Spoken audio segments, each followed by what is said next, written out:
కొన్ని రోజులు జీవితంలో చాలా భారంగా అనిపిస్తాయి. నువ్వు కష్టపడతావు, ప్రార్థిస్తావు, నిజాయితీగా జీవిస్తావు. కానీ ఫలితం ఏమిటి? అపార్థాలు, వ్యతిరేకత, నిరాశ, మూసుకుపోయిన ద్వారాలు. అలాంటి పరిస్థితుల్లో ఒక ప్రశ్న వస్తుంది, దేవుడా, నేను తప్పు చేయకపోయినా ఎందుకు ఇవన్నీ? ఇస్సాకు కూడా ఇదే అనుభవించాడు. అతడు బావి తవ్వాడు, కానీ మొదటి బావి పేరు ఎసేక్, అంటే వివాదం. నీవు కూడా నీ జీవితంలో కొన్ని ఎసేక్ పరిస్థితులు ఎదుర్కొని ఉండవచ్చు. నీవు మంచిగా చేసిన పనికే విమర్శలు, నీవు సహాయం చేసిన వారి నుండే బాధ, నీవు కట్టిన దాన్ని ఇంకొకరు లాక్కుపోవడానికి ప్రయత్నించడం. కానీ విను, ప్రతి ప్రతిఘటన నీ పరాజయానికి గుర్తు కాదు, కొన్నిసార్లు అది నీ విలువకు గుర్తు. ఇస్సాకు మరో బావి తవ్వాడు, అది సిత్నా, అంటే శత్రుత్వం. ఇక్కడ సమస్య చిన్నది కాదు. తలుపు మూసుకుపోయినట్టు, అవకాశం దూరమైనట్టు, అందరూ నీకు వ్యతిరేకంగా ఉన్నట్టు అనిపించే సమయం. కానీ ఇక్కడే ఇస్సాకు మనకు గొప్ప పాఠం నేర్పాడు.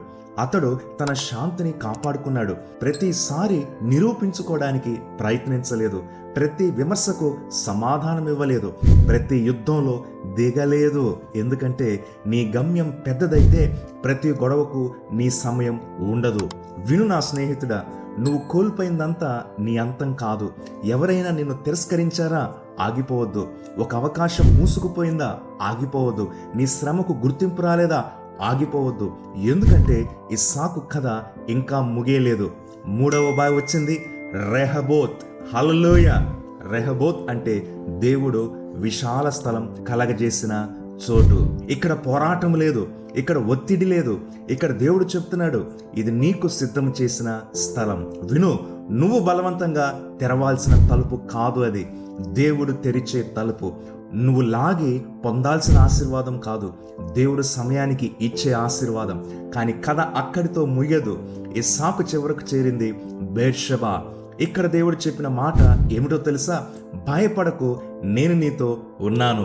అదే అసలు విజయం. కేవలం ఆశీర్వాదం కాదు, దేవుని సన్నిధి. కేవలం విజయము కాదు, దేవుని ఒడంబడిక. అందుకే ఈరోజు నీ జీవితంలో ఎస్సేక్ ఉందా? సిత్నా ఉందా? నిరుత్సాహపడద్దు. నీవు చిక్కుకుపోలేదు. నీవు ప్రయాణంలో ఉన్నావు. నీ రెహబోత్ వస్తుంది, నీ బేర్షెబా వస్తుంది. గుర్తుంచుకో, నీవు కోల్పోయిన ప్రతి దానికన్నా దేవుడు నీ కోసం సిద్ధం చేసినది గొప్పది. ఆగిపోవద్దు, వెనక్కి తిరగొద్దు. దేవుడు నిన్ను ఇంకా ముందుకు తీసుకెళ్తున్నాడు. ఇస్సాకుతో ఉన్న దేవుడే ఈరోజు నీతో కూడా అదే దేవుడు నిలిచి ఉన్నాడు. ఆమేన్.